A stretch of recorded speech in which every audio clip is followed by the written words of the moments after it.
Salut à toutes et à tous, bienvenue dans ce nouvel épisode du podcast de l'équipe Rivers Basket Session. Un podcast un petit peu exceptionnel cette fois-ci parce que avant de parler de ce qui se passe dans la ligue en ce moment, on voulait vous parler un petit peu de notre tout nouveau numéro, le MOOC Rivers numéro 7 spécial Chicago qui vient tout juste de sortir. Moi, j'ai reçu mon épisode. J'ai reçu mon exemplaire hier pour tout vous dire. Si vous êtes abonné ou que vous l'aviez précommandé et que vous ne l'avez pas encore reçu, pas d'inquiétude, c'est que c'est en train d'arriver. Et puis, pour parler un petit peu de ce numéro, pour vous le présenter en détail, je suis toujours rejoint par mes deux acolytes, Antoine Pimel et Shai Mamou. Et puis, voilà, on va pouvoir parler un petit peu de ce numéro. Shai, je ne sais pas si tu es toujours avec nous parce qu'on ne voit plus à l'image. Shai, toujours là? Ouais, je vous entends. Super, écoute, là, moi j'ai un écran noir, mais c'est pas grave, tant qu'on t'entend, c'est le principal. Et puis, voilà un petit peu, pourquoi Chicago déjà on avait déjà fait un numéro sur Los Angeles, un numéro sur New York. On avait en tête toujours de faire vivre la riche histoire et la riche culture du basket à travers le monde. Et c'est vrai que parmi les grandes villes de basket aux États-Unis, il y a Chicago. Et quand on parle de Chicago, on parle des Bulls, bien entendu, mais pas uniquement. C'est une ville qui a produit énormément de grands joueurs et de grandes joueuses, qui a des légendes du streetball dont le nom résonne encore à travers les rues de Chicago aujourd'hui. Donc voilà pourquoi on a choisi cette thématique. Pour la couverture, pour tout vous dire, pourquoi, quel choix, on a pris deux joueurs qui nous semblaient emblématiques de la ville et puis forcément des Bulls. Michael Jordan, bien entendu, impossible de parler de Chicago sans parler de Jordan. Et puis Derrick Rose, parce que joueur venu de Chicago, joueur qui a brillé avec les Bulls, joueur qui avant sa blessure a pu devenir, comme vous le savez, le plus jeune MVP de tous les temps. Donc voilà, ça nous semblait être deux joueurs particulièrement emblématiques de cette grande ville. Et comme je vous le disais, rejoint donc par Antoine et Shai. Et comme on est tous venus d'horizons différents, qu'on est de générations un peu différentes parfois, je me disais que ça pourrait être sympa de partager un petit peu nos souvenirs de Chicago, nos souvenirs individuels et personnels de cette ville, le rapport qu'on peut avoir à cette ville et à cette équipe. Donc, tout d'abord, bonjour à tous les deux. J'espère Yo. que ça va, que vous vous préparez pour les finales NBA qui s'annoncent détonnantes cette année encore. Comment ça va? Tout va bien, hein. Moi, j'ai reçu mon MOOC ce matin aussi, donc forcément, ça va. J'ai pu voir à quoi ça ressemblait et j'en suis super content. Et effectivement, on se prépare pour les finales. Ouais, ça commence cette nuit-là. Antoine Chaud? Ouais, écoute, en forme, hein. Barbu. Barbu, c'est ça. Ah oui, puis je suis obligé de noter quand même parce que je fais le malin, mais Ah ouais. pour l'occasion, j'ai sorti ce t-shirt totalement collector du premier three-peat des Bulls. Je ne vais pas vous le cacher, hein, j'avais complètement oublié que j'avais cette pépite dans mon placard. C'est en faisant du rangement que je suis retombé dessus. Et voilà, Chicago oblige, j'étais obligé de représenter un petit peu. Mais dites-moi, ouais, alors on va peut-être commencer par toi, Antoine, parce que je sais que tu as aussi une relation assez forte avec cette ville, ou du moins en tout cas avec les Bulls. Qu'est-ce que ça représentait Chicago pour toi? Chicago et le basket, qu'est-ce que c'était pour toi avant qu'on se mette à travailler bien sûr sur ce numéro? Alors, faut savoir que c'est une de mes équipes préférées, alors que pourtant, moi, j'ai commencé à suivre le basket après Michael Jordan. C'est-à-dire que ma première saison que moi je suis vraiment, c'est en 99 et du coup, ils sont ultra nuls. Donc, c'est pas forcément là. Bon, à ce moment-là, j'étais pas trop porté sur les Bulls, mais bizarrement, moi, j'ai bien aimé les Bulls, même nuls, quand ils ont commencé à avoir Eddie Curry et Tyson Chandler. Parce Les Baby que, Bulls. ouais, même en fait, j'ai toujours eu un espèce d'attrait pour les espèces de jeunes prometteurs. Tu sais, quand t'es jeune, t'es persuadé que, ah ouais, mais eux, dans 5 ans, ils vont tout niquer, tu vois. Et, et en fait, pas du tout. Mais du coup, ouais, j'allais dire 2002, 2003, je pense, j'ai commencé à vraiment bien aimer les Bulls. Et après, encore plus à partir de 2004, quand il a commencé à avoir Ben Gordon et Kirk Heinrich et Liol Deng aussi. Là, vraiment, j'aimais beaucoup cette équipe. Et après, alors avec Derrick Rose, là, c'était l'équipe que je suivais le plus à l'Est. Effectivement, grosse équipe. C'est certainement jusqu'à aujourd'hui encore l'équipe qui a fait le mieux derrière les Bulls de Jordan, la génération dont tu parles, Antoine. Et toi, Shai, qu'est-ce que c'était ton rapport à cette ville? Moi, mon rapport avec Chicago et avec les Bulls, il a un peu évolué en fait parce que moi, j'ai commencé à suivre un peu plus tôt qu'Antoine. C'était la saison 95. Donc Jordan était en retraite en fait quand j'ai commencé à suivre. Et l'équipe qui me hypait, moi, c'était Orlando avec Shaq, Penny Hardaway et tout. Et du coup, quand j'ai vu Chicago revenir et tout le monde adulait Jordan et les Bulls, bah moi j'étais un peu non, moi je peux pas, c'est l'équipe, c'est trop facile d'aimer les Bulls. Je voulais faire la contradiction quoi. Et donc après que la courte fenêtre du Magic se soit refermée, là j'ai commencé à plus apprécier le niveau, à me rendre compte de ce qu'était Jordan, de ce qu'étaient les Bulls, de ce qu'était la ville de Chicago, de l'attrait du sport là-bas. Et après, ouais, je les ai toujours plus ou moins bien aimés parce que surtout la période qu'évoquait Antoine avec Derrick Rose et Joachim Noah, un peu cette équipe d'outsiders qui respectait pas LeBron et les autres stars et qui aurait dû ou pu gagner un titre à ce moment-là et peut-être changer complètement l'histoire si ça avait été si Rose n'avait pas été blessé notamment. Donc toujours forcément une équipe iconique, une identité graphique qui est forcément identifiable entre mille. Et voilà. Ouais, bah effectivement, oui, on en revient à cette fantastique équipe de Derrick Rose et peut-être l'un des plus gros what if et si de la dernière décennie, si le genou de Derrick Rose avait tenu et jusqu'où aurait pu aller cette équipe. Alors moi, c'est vrai, en tant que doyen là, de ce trio, moi mon rapport à Chicago remonte un peu plus loin. Sans vouloir tomber dans les Madeleines de Proust, mais moi, c'est vrai que ça remonte même à mes souvenirs d'enfance avec Tintin et tout simplement Tintin en Amérique, ça commence à Chicago et déjà, Ouais. l'air de rien, on voit, il y a des histoires de gangsters, d'industrie alimentaire, etc. Mais d'un point de vue basket, moi, je suis de la génération qui est venue enfin, du moins je suis venu au basket un peu avant la Dream Team, mais j'ai été embarqué et c'est devenu ma grande passion aux alentours de 91-92. Et c'est vrai que moi, mon premier souvenir, par exemple, de match vu en direct, c'est le premier match des finales 92. Jusque-là, j'avais vu des actions de Michael Jordan par-ci par-là, des bouts de match. J'avais lu des articles dans des magazines. Et là, c'était le premier match que je regardais en direct. Première mi-temps, il claque 35 points, record NBA, le plus grand nombre de tirs à 3 points dans une mi-temps. On parlait jusque-là de est-ce que c'était lui le deuxième arrière, le meilleur de la ligue, ou est-ce que c'était peut-être Clyde Drexler en une mi-temps, il avait réglé la question. Donc, moi, je suis tombé dans Chicago un petit peu comme ça. Et c'est vrai que la grande chance, comme j'avais l'occasion d'en parler avec Antoine avant que tu nous rejoignes, Shai, c'est que moi, mon lycée était jumelé avec Chicago, donc j'ai pu aller à Chicago quand j'étais au lycée encore, et le père de mon correspondant qui m'accueillait avait pu s'arranger avec un voisin pour qu'on aille voir jouer les Bulls. Donc j'ai eu la chance d'aller voir un match au Chicago Stadium, et je suis allé regarder un petit peu le box score du match, parce que c'était contre le Miami Heat, c'est du Baby Jordan Harold Miner. Et c'est assez drôle les souvenirs qu'on peut en avoir parce que j'ai été surpris de voir qu'il avait claqué 19 points en sortant du banc quand même. Parce que tout ce dont je me rappelais, moi, de ce match, c'est qu'il s'était pris un énorme stop contre l'Arceau en voulant monter au dunk, la salle avait littéralement explosé au moment de ce dunk raté. Et c'est là que j'avais découvert un petit peu ce que ça pouvait être aussi l'avantage du terrain dans cette vieille salle avec des fans à l'ancienne qui hurlent, qui encouragent leur équipe du début à la fin. Le match n'avait pas été serré du tout. Chicago s'était imposé très largement. Mais voilà, depuis toutes ces années, forcément, un rapport. Moi, j'ai eu un rapport assez marqué avec les Bulls, avec la ville de Chicago aussi. Je ne sais pas si vous avez des souvenirs forts culturels en dehors du basket avec cette ville, mais moi, Si, j'en ai plusieurs. Mais vas-y, Antoine. Vous allez vous foutre de ma gueule. Ce sera pas la première fois, t'inquiète pas. Je ne sais pas si vous connaissez le film Blues Brothers. Ah si, bien sûr. Eh oui. Bien sûr, c'est la Parce base. que mon tout premier souvenir de Chicago, je crois qu'avant même les Bulls, c'est ça, parce que c'était ce film-là. Alors, je n'ai pas de quand il date, mais je sais que mon père me l'avait montré. Je pense que j'étais jeune et j'avais un jeu sur ordinateur où qui n'était pas lié au film, mais juste tu avais une voiture et c'était dans la ville de Chicago. Et du coup, je m'amusais à faire exactement comme dans le film, tu sais, où il saute le pont quand le pont est en train de se relever. Je vois très bien. Je faisais exactement la même chose. Et ce film m'avait marqué et c'est marrant parce que je ne devais pas y connaître grand-chose en géographie, mais du coup, Chicago, ça me parlait pour ça, moi. Et toi, Chai, tu as un Ouais, souvenir un peu. pareil.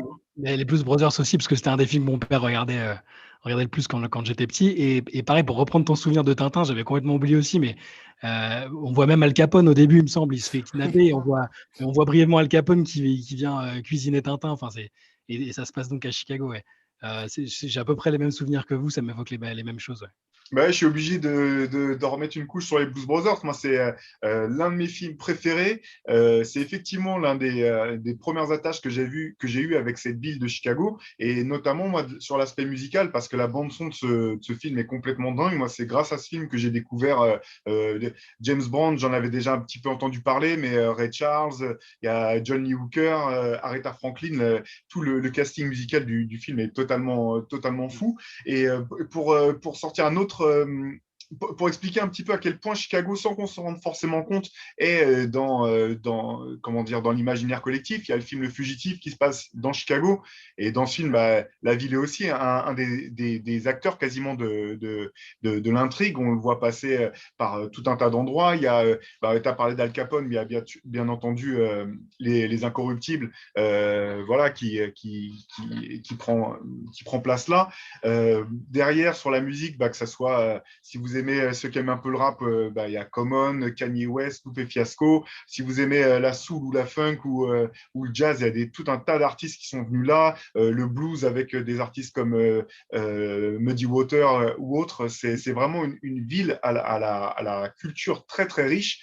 Et c'est un peu ce qu'on retrouve dans ce numéro avec les intervenants avec qui on a pu parler, notamment au moment de la table ronde, parce que moi, j'ai eu la chance de faire l'interview de Scoop Jackson pour notre interview table ronde, qui est certainement le journaliste qui m'a le plus influencé.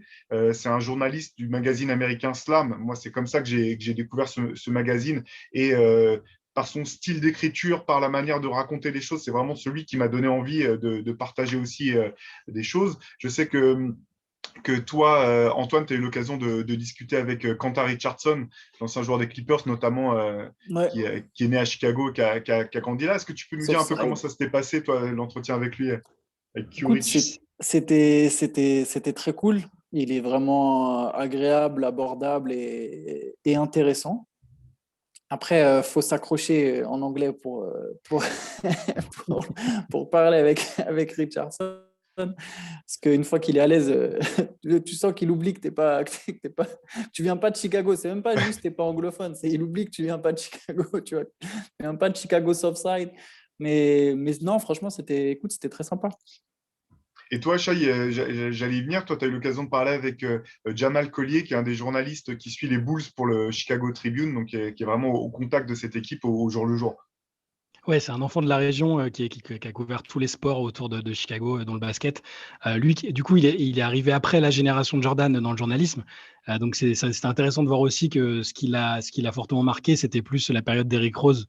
Et où là, quand tu demandes aux gens, Chicago, ils te citent spontanément Jordan et tout ça, mais que localement, c'est quand même une équipe qui, même si elle n'a rien gagné, et donc Derrick Rose, un joueur qui n'a rien gagné là-bas et qui a joué finalement peu de temps au haut niveau, et qui a marqué les gens, la presse. Il y avait une atmosphère en ville qui était particulière et ouais, il m'en a pas mal parlé, c'était intéressant. Ouais, et puis c'est impressionnant de voir, bon, tout le monde est fier de là d'où il vient, mais on sent que les Chicagoans, ils ont une vraie Ouais, fierté de leur ville et de leur culture basket. C'est vrai que bah, on était ensemble, Antoine, je crois qu'on avait eu l'occasion de faire une interview avec Derrick Rose il y a plusieurs années à Ouais. son premier retour de blessure. Et notamment, bah, voilà, vous retrouvez l'interview dans ce numéro-là, mais on parlait de la culture de Chicago et on sent, même au travers des podcasts que peut animer Quentin Richardson, qui connaissent tous les joueurs de la région, les joueurs de lycée, les mecs qui ont été des stars à la fac, chez les garçons, chez les filles. C'est vraiment une ville qui respire le basket, quoi. J'allais y venir là sur Richardson. Il y avait un truc justement que je trouvais particulièrement marquant en faisant l'interview avec lui, c'est de voir à quel point il suit. En tout cas, ça lui tient à cœur de suivre ce qui se passe au lycée, tu vois. Genre, dès le lycée, il veut savoir, même maintenant qu'il est.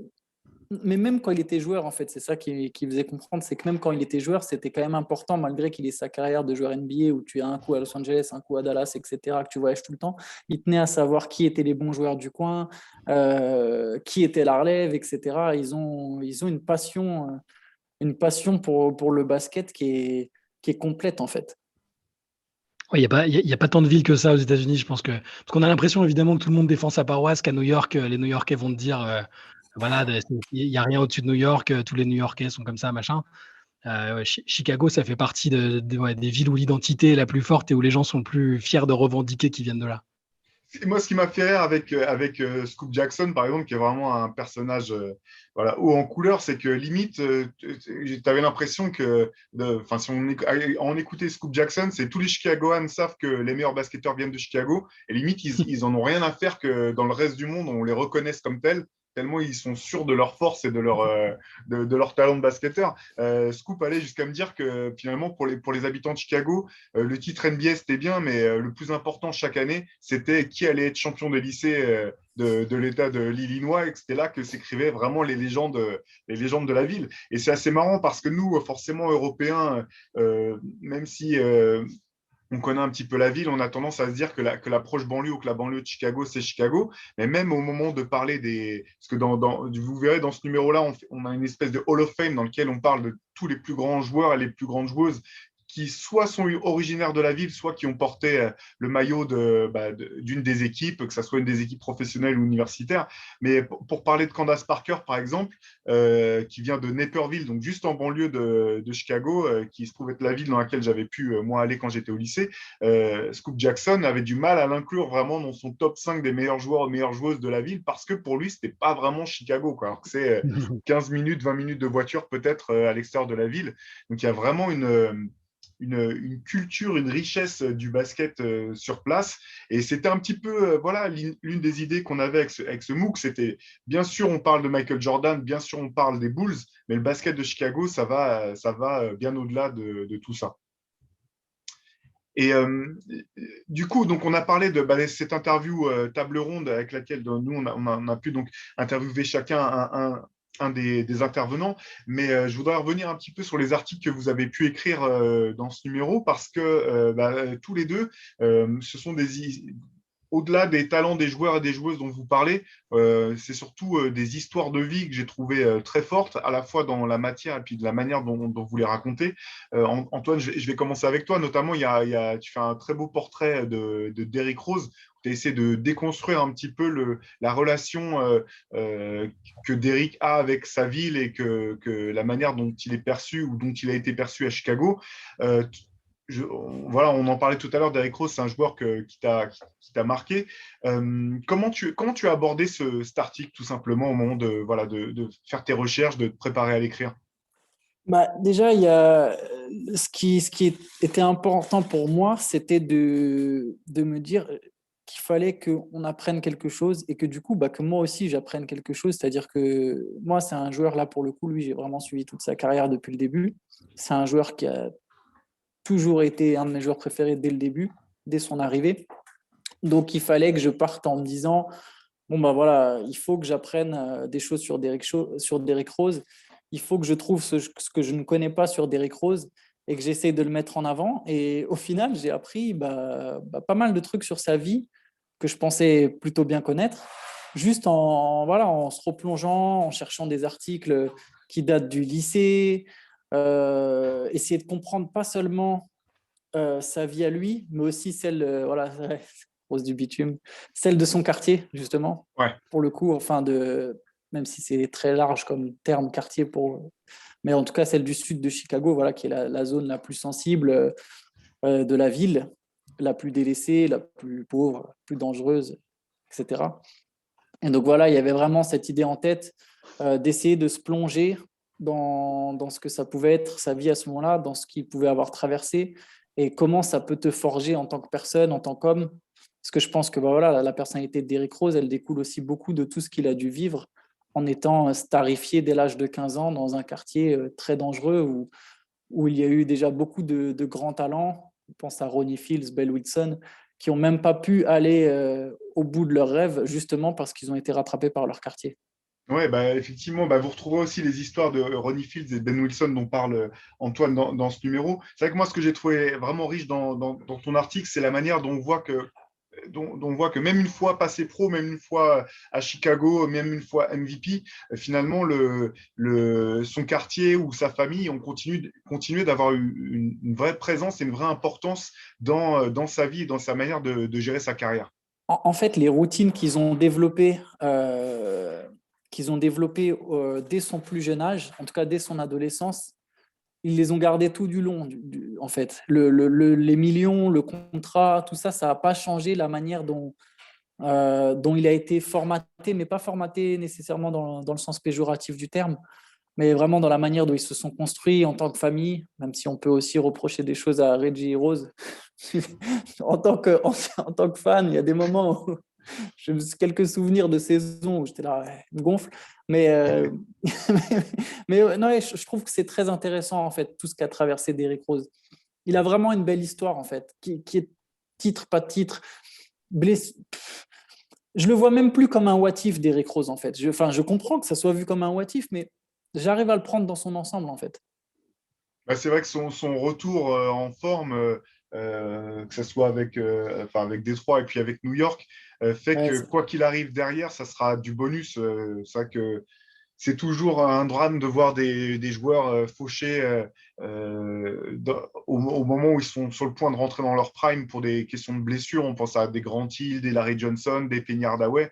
Mais c'est la manière dont Derrick Rose a fini par à force de comment dire d'abnégation, finir par revenir, même si c'est pas le Derrick Rose MVP, à redevenir quand même un joueur qui compte, un joueur d'impact.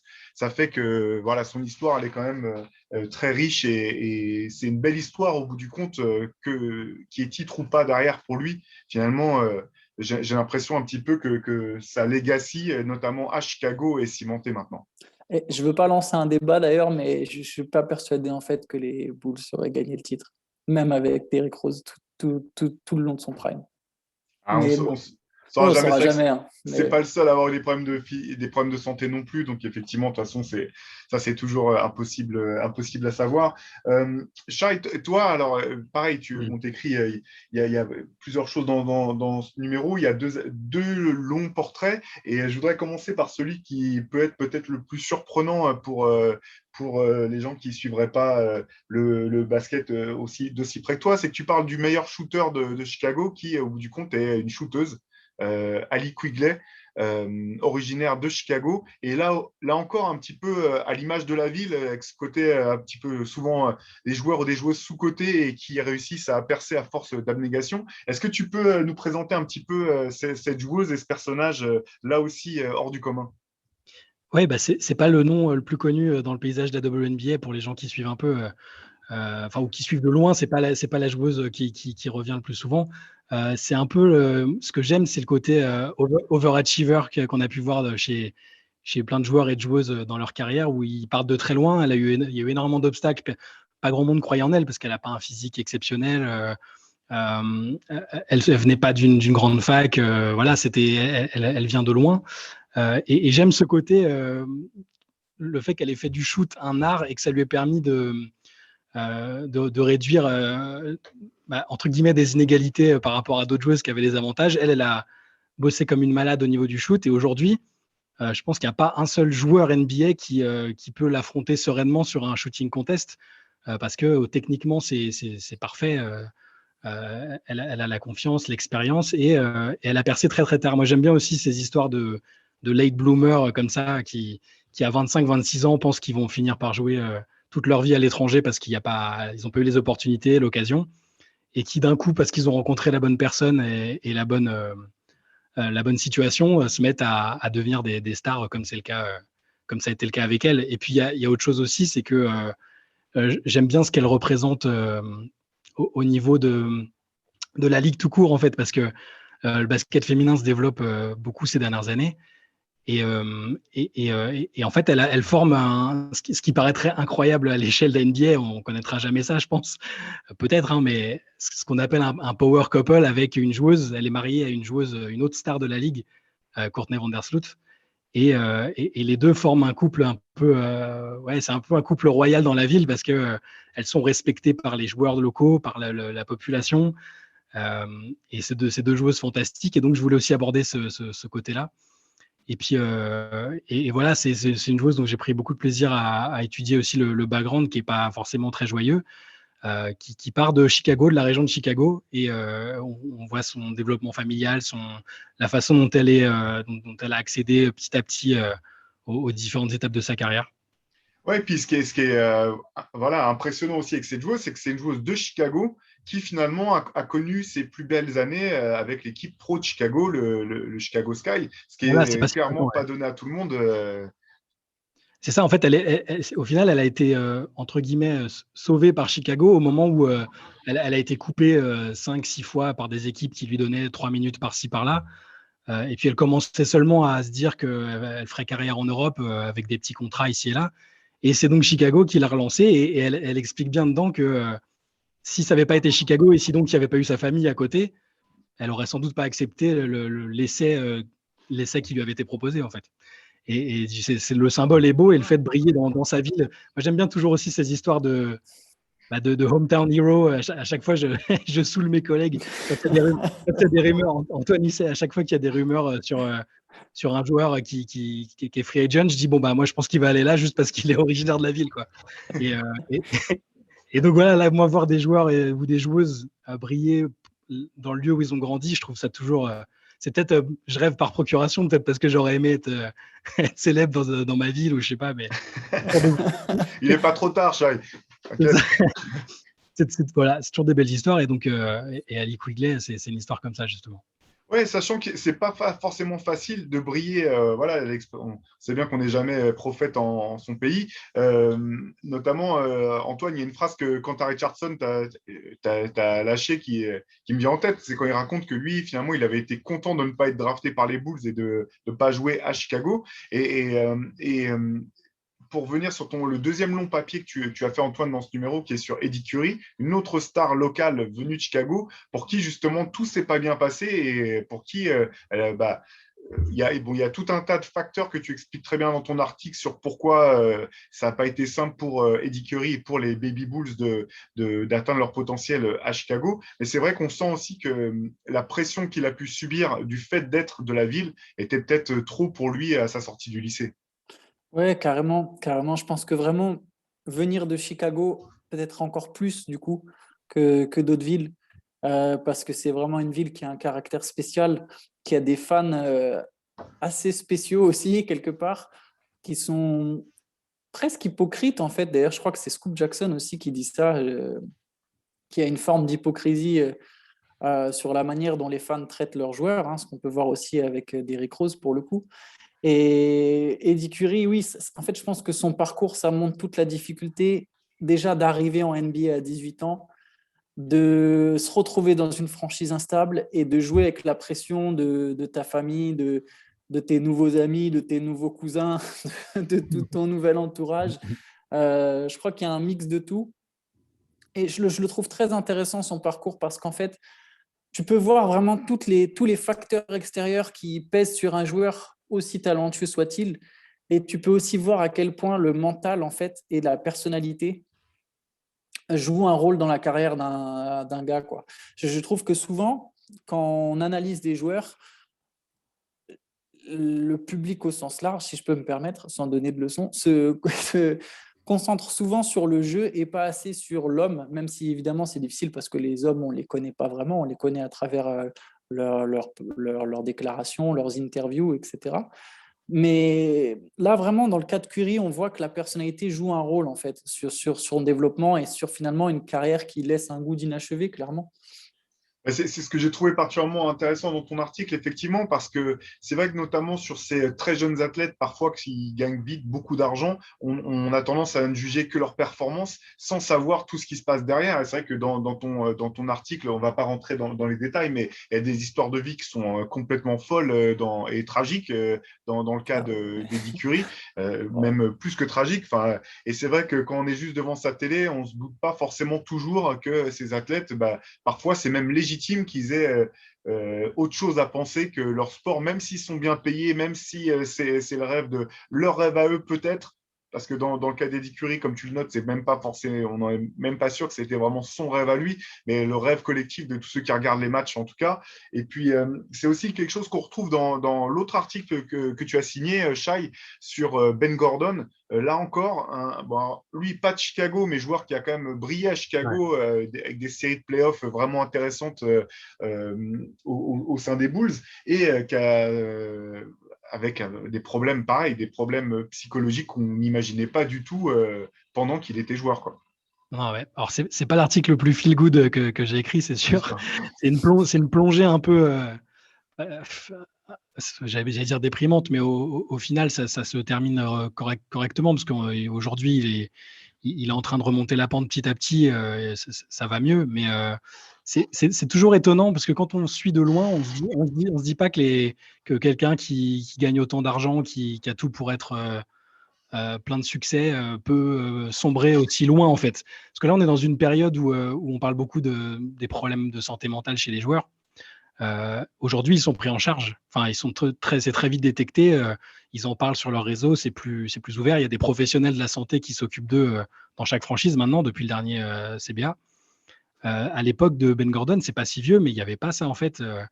Ils étaient livrés à eux-mêmes, leur fierté, le fait de ne pas vouloir inquiéter les gens, de ne pas vouloir parler d'eux, en fait, de ne pas vouloir être vulnérable. Et Ben Gordon, ça a fait ça. C'est un type qui est un peu, ça fait partie de ces joueurs et c'est assez fascinant, qui sont, je pense, nés à la mauvaise époque, aussi bien sur le plan du sport, du jeu, parce que c'est un formidable shooter, un mec hyper spectaculaire, qui aurait peut-être été très très fort aujourd'hui ou très apprécié et qui l'était finalement un peu moins et qui passait pour un croqueur à un moment de sa carrière avec Chicago et après.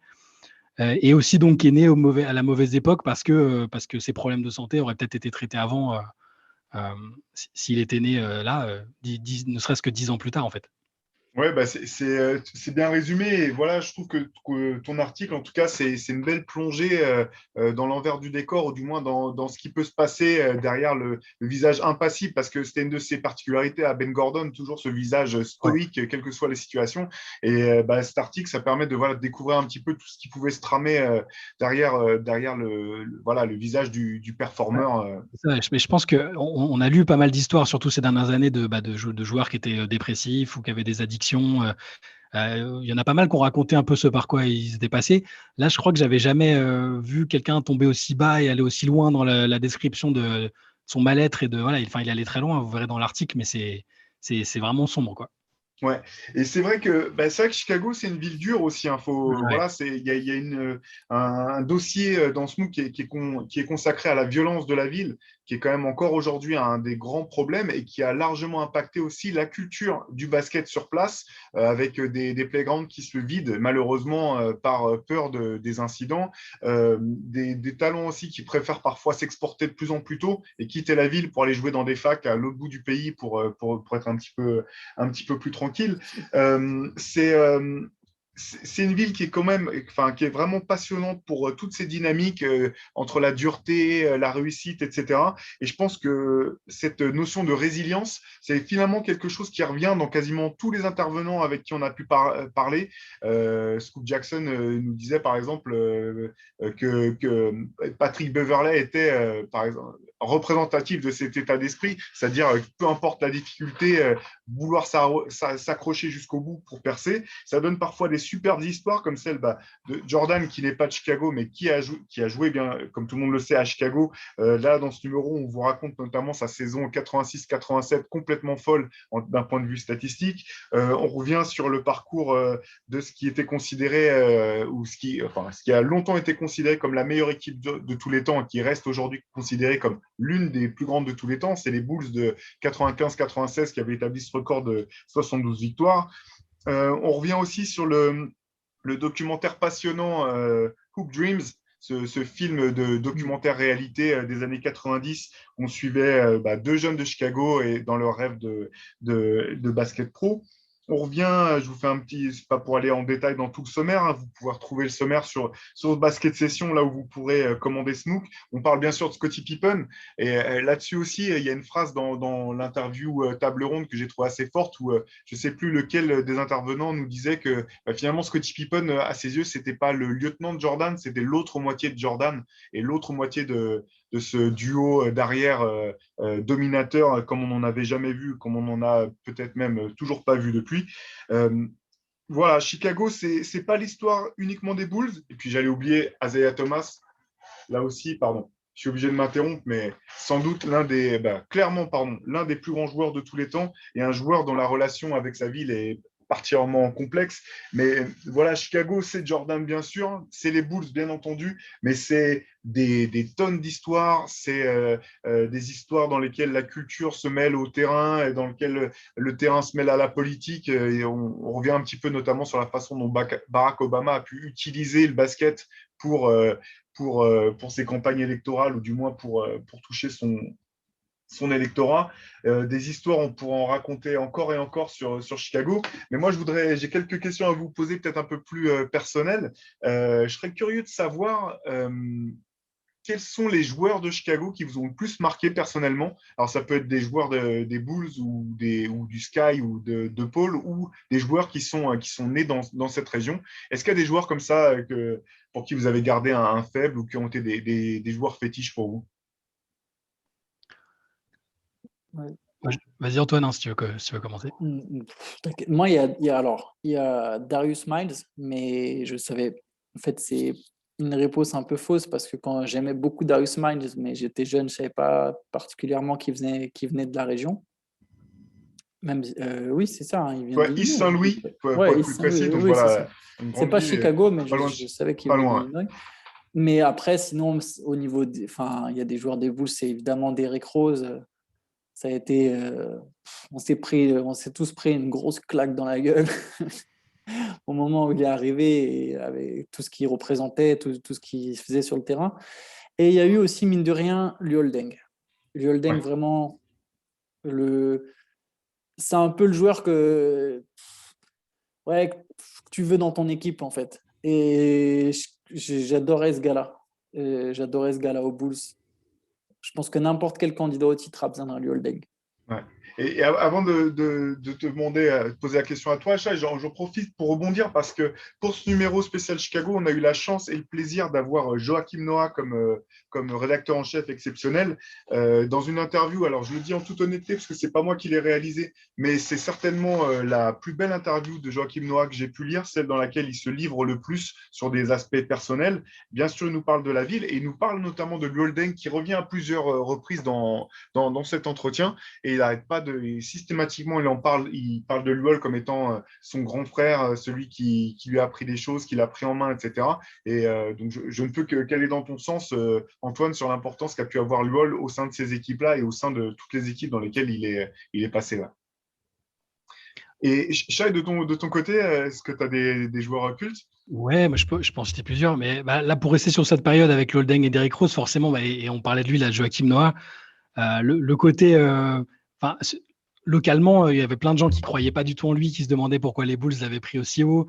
Il a fait manger son papier à un journaliste, il avait fait un pari avec lui, c'est exceptionnel ça quand même. Enfin, il arrive de la fac où il a gagné 2 titres, le journaliste écrit un brûlot sur lui en disant qu'il ne serait jamais un vrai joueur NBA, et derrière, il est All-Star. Joachim Noah, sa meilleure période, je la trouve un peu sous-cotée, même en France. Je sais pas si c'est le fait qu'il soit pas toujours très identifié à la France qui fait qu'on n'en parle pas beaucoup. Il a été quatrième d'un classement MVP. C'est vertigineux. Meilleur défenseur de la saison. Il fait une saison monstrueuse. Il a commencé à devenir une sorte de point forward où il distribuait le jeu, il défendait comme un malade. Et j'adorais en fait le fait que il avait une espèce de bif avec LeBron qui était hyper amusant pendant quelques années, où il rigolait pas du tout. C'était pas des bifs drôles comme aujourd'hui où il s'envoie des tweets sur le terrain, et ça s'insultait et ça se bousculait. En conf de presse, il insultait la ville de LeBron. Enfin, c'était incroyable. Et j'aimais bien ce côté voilà, rebelle un peu. Et sur le terrain, je trouve que c'est un joueur alors forcément, sa fin de carrière n'a pas été aussi bien, mais je trouve qu'il mérite une place importante. À Chicago, il est quand même encore adoré. Hein. Je pense que même si lui se considère new-yorkais, Chicago, c'est sa ville d'adoption après. Et si je dois citer, alors, pour reparler un peu de filles, Elena Delle Donne à Chicago m'a fait me replonger un peu plus. J'avais un peu lâché la WNBA il y a quelques années, et autour de 2014-2015, voilà, pour ceux qui ne la connaissent pas, une sorte de Dirk Nowitzki au féminin, une MVP, une chose hyper classe, et avec une belle histoire aussi. Et pour revenir un peu sur la période où j'ai commencé à suivre le basket, j'avais un fait pour Steve Kerr en fait. Ça paraît curieux, mais en fait j'adorais les shooters et j'adorais les jeux vidéo, et jouer sur Super Nintendo avec les Bulls.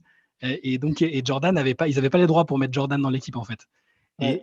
Et du coup, moi, je prenais Steve Kerr qui avait je sais plus quelle note en shoot et tu dégainais tout le temps. Et après, j'ai transposé ça du coup à la réalité où c'était aussi un shooter fantastique. Donc, j'ai toujours bien aimé Steve Kerr.